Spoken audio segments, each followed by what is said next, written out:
English language learning एक journey है और इसमें डिफरेंट स्टॉप्स भी आते हैं।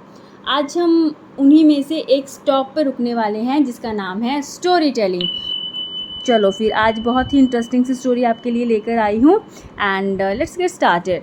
So one day Akbar and Birbal were taking a stroll in the royal gardens when Akbar happened to see a group of crows on the tree.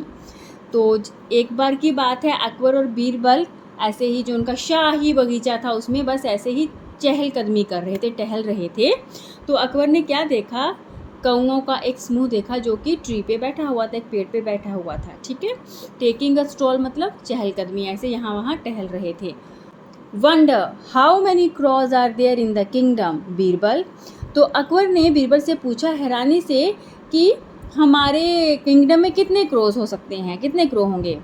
There are 95,463 crows in our kingdom so. और बीरबल ने मतलब फटाफट से गिन के कहते 95,463 crows हैं हमारी किंगडम में, बिल्कुल मतलब एकदम confidently. Akbar looks at Birbal with amazement. How do you know that. उन्होंने अकबर ने बीरबल की तरफ थोड़ा हैरानी से देखा और पूछा कि भाई तुम्हें कैसे पता, तुम कैसे जानते हो।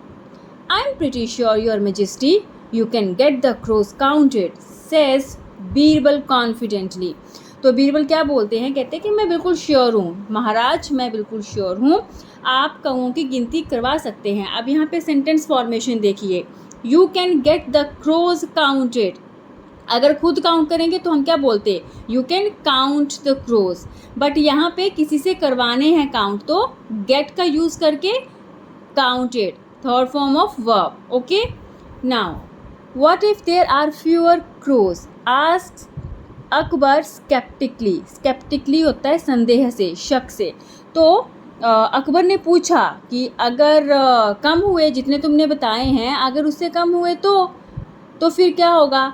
तो बीरबल ने कहा जहाँ पना, it means that crows have gone to meet their relatives in the neighbouring kingdoms. तो बीरबल ने बोला कि जहाँ पना, इसका मतलब ये है कि जो हमारे कौए हैं, क्रोज हैं हमारे किंगडम के, वो भाई हमारे पड़ोसी राज्यों में गए हैं अपने रिश्तेदारों से मिलने। But Birbal what if there are more crows then the number you said. तो फिर महाराज ने बोला अच्छा ठीक है, लेकिन अगर जितने क्रोज तुमने बताए हैं उससे ज़्यादा निकले तो। Well, in that case, crows from other kingdoms have come to visit their relatives in our kingdom. तो बीरबल ने बड़ा ही मज़ेदार रिप्लाई किया। तो बोलता है इसका मतलब है कि अब दूसरे राज्यों के जो क्रोज हैं वो हमारे राज्यों में के कौओं से, उनके रिश्तेदारों से मिलने आए हैं। Birbal's reply leaves Akbar smiling.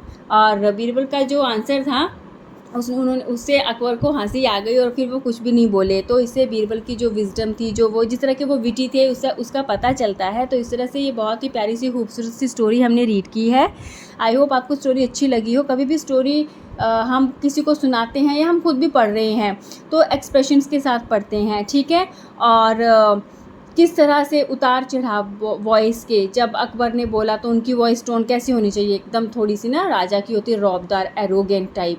और बीरबल कैसे थे, कॉन्फिडेंटली और थोड़े से विटी से, मजाकिया टाइप। तो इस तरह से इस छोटी छोटी स्टोरी से शुरुआत करो। मैं हमेशा बोलती हूँ स्टेप बाय स्टेप, छोटे छोटे स्टेप से सीखो।